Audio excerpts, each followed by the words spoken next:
तेजस्वी यादव एकदम फायर है इस बात के लिए कि भाई आप जाति आधारित गणना हम कराए, पिछड़ा दलित को फायदा देने का बात हम किए, और आप जब ये नहीं लागू कराइएगा तो हम तो धरना देंगे और आपको ईंट से ईंट बजा करके दिखा देंगे। तो तेजस्वी यादव 1 तारीख को, इसी महीना के 1 तारीख को, 1 सितंबर को सड़क पर धरना देने वाले हैं, प्रोटेस्ट करने वाले हैं, और तमाम अपने पार्टी के नेताओं को कह दिए हैं कि जिला मुख्यालय में जा करके आप लोग भी धरना दीजिए। जो भी जिस जिला का आदमी है, चाहे चंद्रशेखर यादव मधेपुरा में अपना धरना देंगे, मनोज यादव मोतिहारी में अपना धरना देंगे, और शहाबुद्दीन परिवार अब सिवान में धरना देने के लिए तैयार है। प्रशांत किशोर का कहना है कि राजद में गुंडे होते हैं, क्रिमिनल टाइप के लोग होते हैं। अब हमें जरा बताइए कि राजद के कई लोग इनके पार्टी में चले गए, बिल्कुल देवेंद्र यादव चले गए, इसका मतलब वो भी गुंडे हैं, इनके पार्टी में चले गए तो इनको भी गुंडा बना दिए।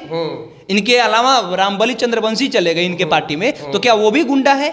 एक से बढ़ के एक अफसर जो जा रहे हैं, जिनके ऊपर में आरोप लगा हुआ है कि ये ब्यूरोक्रेट्स में रहे हैं, लेकिन ये लोग भ्रष्ट अधिकारी हैं, तो क्या वो सारे लोग जो आपके पार्टी में जा रहे हैं वो दूध के धुले हैं? लालू यादव के पास में उतना ताकत है कि वो इंडिविजुअल चाहे तो किसी को भी कभी भी सांसद बना सकता है, किसी को भी कभी भी विधायक बना सकता है। रामवृक्ष सदा हो या उर्मिला ठाकुर हो या बिहार का ऐसा कोई भी व्यक्ति हो जिसके पास में रुपया ना है, उस आदमी को लालू यादव जब चाहे जैसे चाहे उनको बना सकते हैं। अरे बिहार में अभी जो प्रदेश अध्यक्ष है कांग्रेस के, उनको कौन बनाया? राज्यसभा सांसद कौन बनाया? वो सिफारिश करने गए थे जब वो झारखंड के जेल में थे, तो सिफारिश करने गए थे किसी के लिए कि इनको सांसद बना दीजिए। वो बोले कि आप तो हमारे चले रहे हैं, तो हम दूसरे किसी को काहे बनाए, आप ही को बना देते। उस समय में सोनिया गांधी को डायरेक्ट फोन लगा करके, अहमद भाई को फोन लगा करके सीधे बोल दिया कि अरे इनको बनाइए, ये हमारा लड़का है। उनको सांसद बना दिए, राज्यसभा सांसद बना दिए। जबकि एक राज्यसभा सांसद बनाने के लिए कहा जाता है, पप्पू यादव का कहना है कि 100 करोड़ रुपया देना पड़ता है।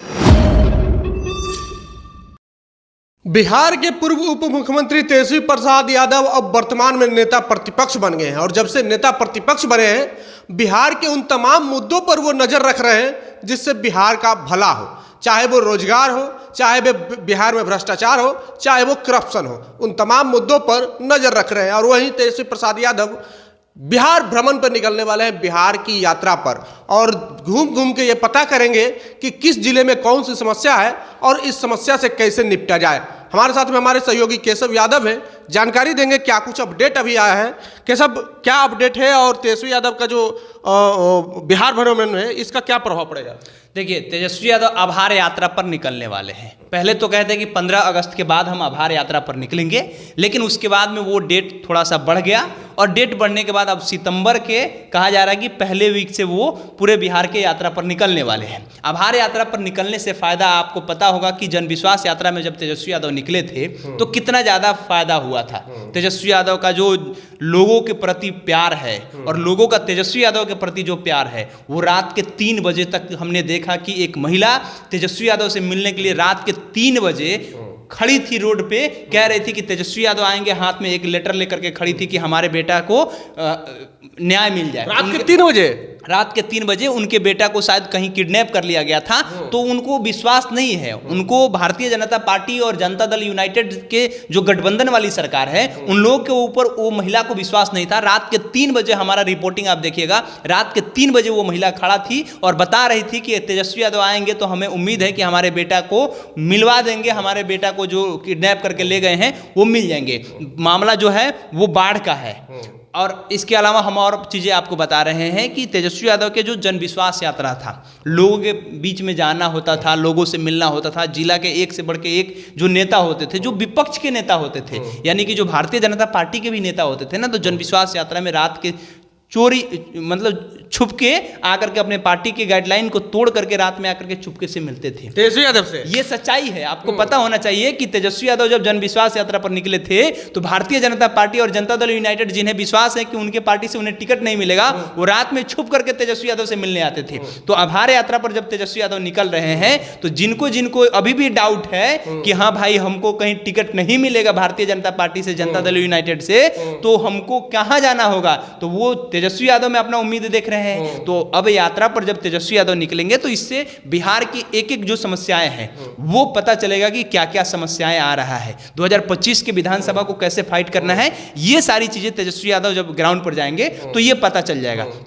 दूसरा एक अहम मुद्दा ये है, आपने तो ये सवाल ही नहीं किया, दूसरा अहम मुद्दा ये है कि जाति आधारित गणना जो हुआ 9 शेड्यूल में डालने की जो बातें हुई, अभी तक वो 9 शेड्यूल में नहीं डाला गया। और उसके बाद में उसको हटा दिया गया। जाति आधारित गणना जो हुआ और जो आरक्षण का सीमा बढ़ाया गया था उसे हटा दिया गया है। सुप्रीम कोर्ट ने भी बरकरार रखा, पटना हाई कोर्ट ने हटाया और उसको सुप्रीम कोर्ट ने बरकरार रखा। तेजस्वी यादव धरना पर बैठने वाले हैं। मतलब समझिए, तेजस्वी यादव एकदम फायर है इस बात के लिए कि भाई आप जाति आधारित गणना हम कराए, पिछड़ा दलित को फायदा देने का बात हम किए, और आप जब ये नहीं लागू कराइएगा तो हम तो धरना देंगे और आपको ईंट से ईंट बजा करके दिखा देंगे। तो तेजस्वी यादव 1 तारीख को, इसी महीना के 1 तारीख को, 1 सितंबर को सड़क पर धरना देने वाले हैं, प्रोटेस्ट करने वाले हैं। और तमाम अपने पार्टी के नेताओं को कह दिए हैं कि जिला मुख्यालय में जा करके आप लोग भी धरना दीजिए। जो भी जिस जिला का आदमी है, चाहे चंद्रशेखर यादव मधेपुरा में अपना धरना देंगे, मनोज यादव मोतिहारी में अपना धरना देंगे, और शहाबुद्दीन परिवार अब सिवान में धरना देने के लिए तैयार है। दिख रहा है। आपको पता होना चाहिए कि शहाबुद्दीन परिवार से अब तेजस्वी यादव की जो दूरियां थी, जो बढ़ी हुई थी, वो अब नजदीक आ गई है। और 2025 के चुनाव से पहले लालटेन थामने का वादा कर चुके हैं ओसामा।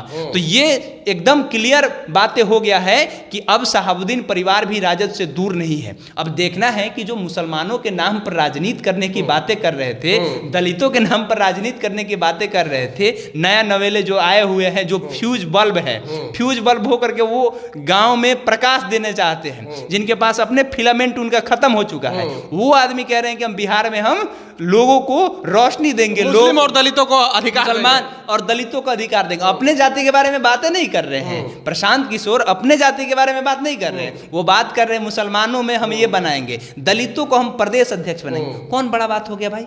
दलित प्रदेश अध्यक्ष नहीं बना है किसी पार्टी में, राजद में दलित प्रदेश अध्यक्ष नहीं बना है। उदय नारायण चौधरी क्या थे?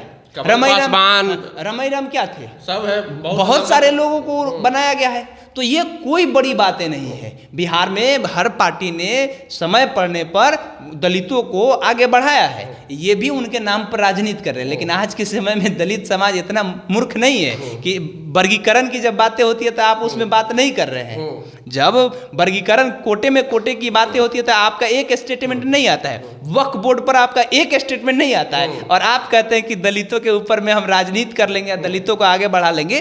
तो लोग समझ रहा है। अच्छा ये बताइए, प्रशांत किशोर जब भी सभा कर रहे हैं इतना जबरदस्त भीड़ कहां से आ रहा है? देखिए, प्रशांत किशोर हो या दुनिया का कोई भी आदमी हो, अगर एक ऐसे जगह पर आकर के एक बड़ा अमाउंट लोगों को देंगे और उसके बाद में आप देखिएगा कि लोग वहां पहुंच जाएंगे। ठीक है, वो प्रशांत किशोर हो या आरएसएस हो या राष्ट्रीय जनता दल हो या दुनिया का कोई भी पार्टी हो, हर पार्टी में जब लोग आते हैं तो उसके लिए व्यवस्था किया जाता है। हम तो गांव से आते हैं, आप गांव से आते हैं, आपने देखा होगा कि गांव में जब जेसीबी आता है और जेसीबी से जब खुदाई होता है तो वहां पे बुलडोजर से जब खुदाई होता है तो देखा जाता है कि पूरा गांव के लोग देखने लगता है। पहली बार आता है भाई, ट्रैक्टर वो डेली देख रहा है, जेसीबी पहली बार देख रहा है कि जेसीबी से खुदाई हो रहा है, तो उसको लगता है कि भाई इसको चलो देखा जाए। तो प्रशांत किशोर पहली बार आए हैं राजनीति करने के लिए। इतना दिन से वो सेल्समैन का काम कर रहे थे, इतना दिन से लोगों को मुख्यमंत्री बना रहे थे पैसा लेकर के, अब खुद मुख्यमंत्री बनने का सपना देख रहे हैं। अब कह रहे हैं कि 200 करोड़ रुपया, प्रशांत किशोर का कहना है कि 200 करोड़ रुपया जनता से हम लेंगे और उनके बिहाफ पर हम अपना पार्टी चलाएंगे। एक पत्रकार ने सवाल किया कि पार्टी चलाने की आप बातें कर रहे हैं, पार्टी चलाने के लिए माल चाहिए, पैसा चाहिए, प्रशांत जी पैसा कहां से लाइएगा? प्रशांत किशोर कह रहे हैं कि हम एक एक लोग से 100-100 रुपया, सभी किसी से 50 रुपया 100 रुपया यथाशक्ति लोग देंगे, यानी कि यथाशक्ति तथा भक्ति जो होता है ना वो होगा। प्रशांत किशोर को लोग 200 करोड़ रुपया देंगे। अब जरा बताइए कि 200 करोड़ रुपया आएगा तो अपने तो इनोवा क्रिस्टा और डिफेंडर एंडेवर से चल लेंगे, जनता क्या चीज से चलेगा? आप में और आम पार्टियों में क्या अंतर रह गया? फिर आपके पार्टी में तमाम लोग जा रहे हैं, आप कहते हैं कि राजद जो है भ्रष्टों की पार्टी है। प्रशांत किशोर का कहना है कि राजद में गुंडे होते हैं, क्रिमिनल टाइप के लोग होते हैं। अब हमें जरा बताइए कि राजद के कई लोग इनके पार्टी में चले गए, बिल्कुल देवेंद्र यादव चले गए, इसका मतलब वो भी गुंडे हैं, इनके पार्टी में चले गए तो इनको भी गुंडा बना दिए। इनके अलावा रामबली चंद्रवंशी चले गए इनके पार्टी में, तो क्या वो भी गुंडा है? एक से बढ़ के एक अफसर जो जा रहे हैं, जिनके ऊपर में आरोप लगा हुआ है कि ये ब्यूरोक्रेट्स में रहे हैं लेकिन ये लोग भ्रष्ट अधिकारी हैं, तो क्या वो सारे लोग जो आपके पार्टी में जा रहे हैं वो दूध के धूले हैं? आप क्यों नहीं जवाब देना चाहते हैं? आप एक मतलब आज के समय में देखा जाए तो प्रशांत किशोर एक ऐसे आदमी बन गए हैं जिनको लोग कह रहा है कि आप आगे बढ़िए, लेकिन हम जान रहे हैं कि 2025 का जब चुनाव आएगा, जब नजदीक आएगा, लोग भागना शुरू कर देगा। एक एक विधानसभा में 10-10 आदमी को ये आदमी कह रहे हैं कि हम बिहार का आपको इस विधानसभा का विधायक बना देंगे।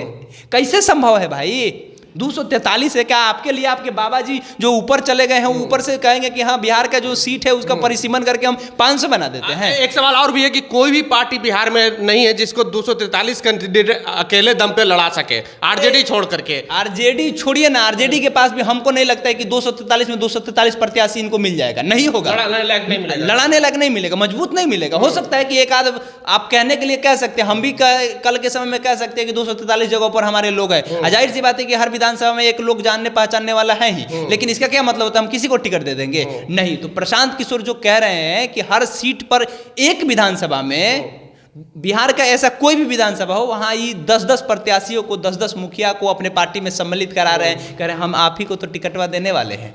अरे हमारे राजकुमार पासवान को ठग लिए ये आदमी, हाजीपुर से उनको राजकुमार पासवान, इंजीनियर राजकुमार पासवान को दोबारा इनसे मिलने के लिए प्रशांत किशोर आए और दोबारा आकर के क्या बोले कि हम आपको हाजीपुर से चिराग पासवान के खिलाफ में आपको सांसद बनाएंगे, हमारे पास मैनेजमेंट है, हमारे पास में पैसा है, बस आप हमारे पार्टी का दामन थाम लीजिए, हम आपको सांसद बना देंगे। इनके पास इतनी ताकत है कि ये सांसद बना देंगे।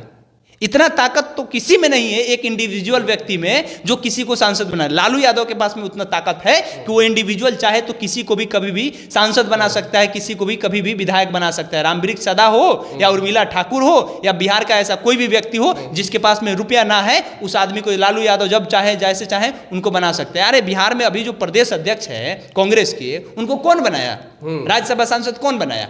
वो सिफारिश करने गए थे जब वो झारखंड के जेल में थे तो सिफारिश करने गए थे किसी के लिए कि इनको सांसद बना दीजिए। वो बोले कि आप तो हमारे चले रहे हैं तो हम दूसरे किसी को काहे बनाए, आप ही को बना देते। उस समय में सोनिया गांधी को डायरेक्ट फोन लगा करके, अहमद भाई को फोन लगा करके सीधे बोल दिया कि अरे इनको बनाइए, ये हमारा लड़का है। उनको सांसद बना दिए, राज्यसभा सांसद बना दिए। जबकि एक राज्यसभा सांसद बनाने के लिए कहा जाता है, पप्पू यादव का कहना है कि 100 करोड़ रुपया देना पड़ता है। तो ये सारी बातें हैं।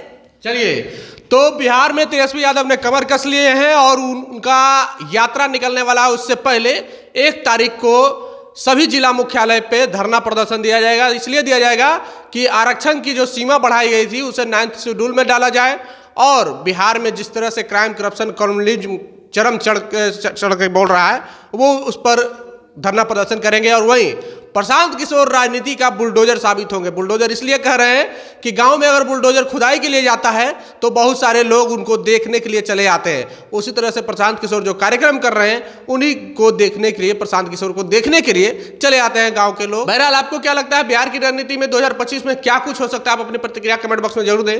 अगर आप यूट्यूब चैनल पर देख रहे हैं तो चैनल को सब्सक्राइब कर लें, फेसबुक पेज पर देख रहे हैं पेज को लाइक कर लें। बहुत बहुत धन्यवाद।